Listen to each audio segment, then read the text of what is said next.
చాలామంది అంటారు, వీడు బతుకుతాడు, వీడికి బతికే లక్షణం ఒకటి కూడా లేదు. ఇట్ట మాట్లాడితే ఎందుకు బతుకునిస్తారు? మీరు బతుకుతారు, 1000 ఏళ్ళు ఉట్టి కట్టుకొని మీరు 1000 ఏళ్ళు ఉంటారండు. వీలైతే ఇంకో 100 ఏళ్ళు కూడా తెచ్చుకోండి, 1100 ఏళ్ళు బతకండి.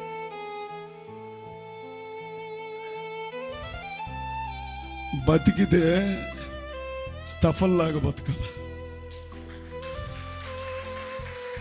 బ్రతికితే పౌలులాగా బతకాల.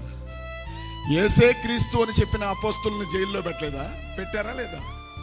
పెట్టారా లేదా? పేతురు జైలుకి వెళ్ళదా? యాకోబు జైలుకి వెళ్ళదా? యోహాను జైలుకి వెళ్ళదా? ఇడిపించడానికి ఆ కాలంలో ఎవడూ రాలా. దేవుడు వదిలిపెట్టాడా?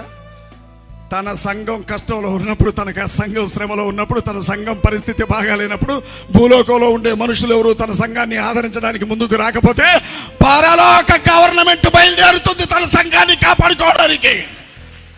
ఆమేన్.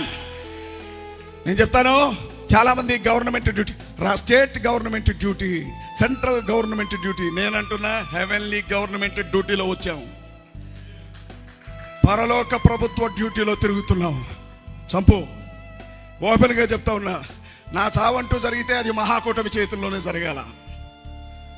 ఏదన్నా ఒకరోజు అజయ్ బాబు చస్తే గుర్తుపెట్టుకోండి, నేను ఏ రూపంలో నా శవం దొరికినా, నేను రోడ్డు పక్కన పడిపోయి ఉన్నా, నేను బావిలో శవమై తేలినా, నేను రైలు పట్టాల కింద పడున్నా, నేను చెట్టుకు వేలాడబడుతున్నా, నన్ను తుపాకీతో నన్ను నేను పొడుచుకొని కత్తితో పొడుచుకొని చచ్చానని చెప్పిన, రోగంతో చచ్చారని చెప్పిన, ఏ కారణాన ఏ పరిస్థితిని నేను చనిపోయినా నా చావుకు కారణం ఈ భారతీయ జనతా పార్టీ, దాని కొమ్ము కాస్తున్నటువంటి తెలుగుదేశం, జనసేన, అవసరమైతే వైసీపీ పార్టీలే నా చావుకు ప్రధానమైన కారణమవుతాయి. ప్రవీణ్ పగడాల అన్న చెప్పలేకపోయాడు తన చావుకు కారణం ఏంటని. అవునా కదా? చచ్చిపోయే ముందు ఓ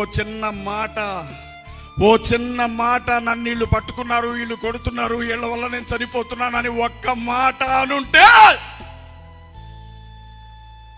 ఈ గొర్రె పిల్లల్లో ఉన్న సింహం బయటకు వచ్చేది ఆ రోజు.